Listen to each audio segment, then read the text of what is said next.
shir jiraayad oo ay qabteen mas'uuliyiinta jamhadda dib u xiraynta gobolada waqooyi waxay ku beeniyeen in ay sheegeen inuu basaas u yahay xukuumadda Muuse Biixi oo ku biiray jamhadda Caare isla markaana ay jamhadda Caare u samaysay bumbuunin balse iyaga muddo hore uga soo jiray dabadeedna waxay ogaadeen inuu yahay ninkani basaas iyaga loo soo diray waxay xukuumadda Puntland ka codsadeen in ninkaasi dhaqsa loo soo qabto General Raan ayaa ugu horreyn ka warbixiyay ninkaas iyo arrimo kale oo dhowr ah أعوذ بالله من الشيطان الرجيم بسم الله الرحمن الرحيم اللهم صل على سيدنا محمد المصطفى رسول الله الكريم halkan waxaan ka bilaabayaa warbixin yar oo ku saabsan askari ka tirsan jabhadda badbaada oo basaas ahaa oo baxsaday oo u galay kooxda Caseer iyo Caare ninkaasi wuxuu noo yimid jabhadda badbaada oo dhisan 2 bilood barnaamijyadii wuxuu noo keenay kadibna arrimihiisii baan xoogaa ka yara shakinay waxaan ku sameynay baaritaan dheer waxaan ogaanay inuu ka dambeeyay ina kaahin iyo ina biixi basaasna uu yahay gabar uu qabo oo la socotay waxaa la sheegay inay ka mid tahay shaqaalaha basaasinta Hargeysa arrimo kale oo ah isku day dil madaxeedna waanu ka helay saas darteed waxaan go'aansanay in aan tallaabo sharci ah aan ka qaadno markuu ogaaday in la xirayo ayuu Caare u baxsaday Caare iyo Caseer Caare iyo Caseer way soo dhaweeyeen 3 kun dollar way siiyeen xoogaa interviewna way ka qabteen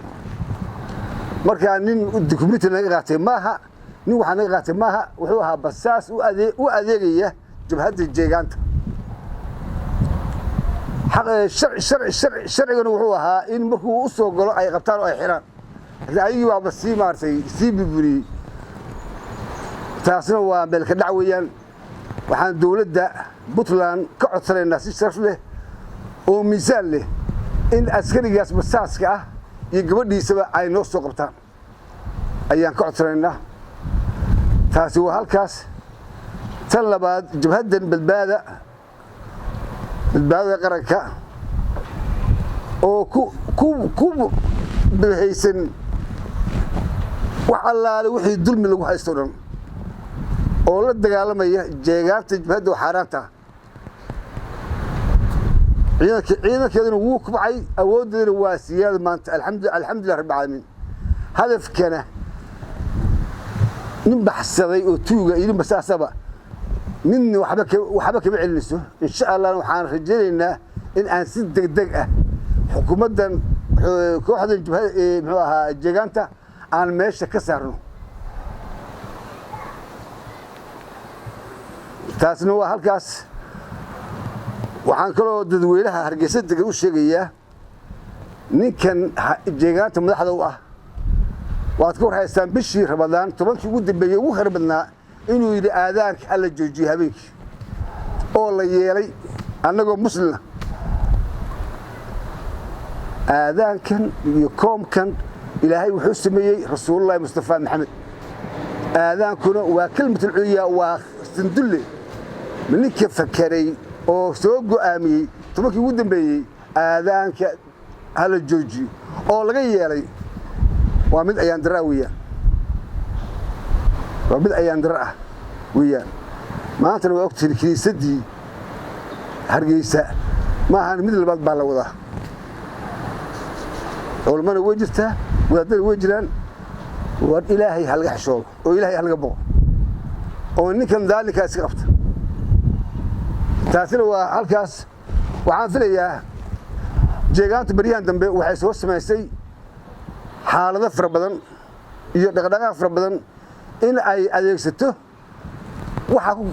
jabhadaha ku kacsan in ay u soo dirto dilal qarsoodi ah taasna haddaysan ka talaasulin waxaan ballan ku qaadnay in Hargeysa gudaheeda aan tallaabo cad ka sameeyno taana waa halkaas waxaan caalamka iyo dawladaha jaarkaba aan ka codsanayaa oo aan u sheegayaa in dekedda Berbera iyo biyaheedaba imaaraadka iyo masaaridu ay ka wadaan in ay hubgan taala ku rakibaan taasoo keenaysa geeska Afrikada bari inuu khalkhal galo sida Soomaaliya, Itoobiya, Algeria, Djibouti hubkaas oo dhibaato u geysanaya maatada iyo xoolahaba sidaas darteed waxaan leeyahay waa in laga hortagaa kooxdan aan damiirka wadanimo aan lahayn ee jeegaanta oo wax walba siisanaysa cunto iyo lacag marka khatar bay keenaysaa berbera biyaheeda waxa laga wado iyo gantaalaha lagu warkabayo wadamada jaarka sida Itoobiya iyo Algeria iyo Djibouti ba khatar bay keenaysaa dhanka kale taliya ku-xigeenka jamhadda dib u xoreynta gobolada waqooyi Siciid Maxamed Yuusuf ayaa isna dhankiisa ka hadlay. Assalaamu calaykum waraxmatullaahi wabarakaatuh. Waxaan u sheegayaa dadka ama caalamka yarkan yar askari iska ahaa jeegaano basaasa sida uu jananaar ku soo sheegay horabaan ugu cadeynay dawladda iyo caalamka marka jabhadda dulmadiid buu galay khaladka iyo eedaanayada iska leh wayna ogtahay jabhadda tan jabhad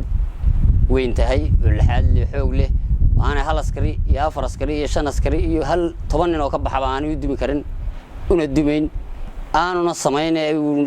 loo yimid muddo yar oo kooban nala joogay horena ay jabhadan u jirtay taasaan dadku ogeysiinaa wax weyn oo saasoo qiimo lana maaha waxa barihii dambeeyay soo badan iyo jamadaha ka soo horjeeda Soomaaliland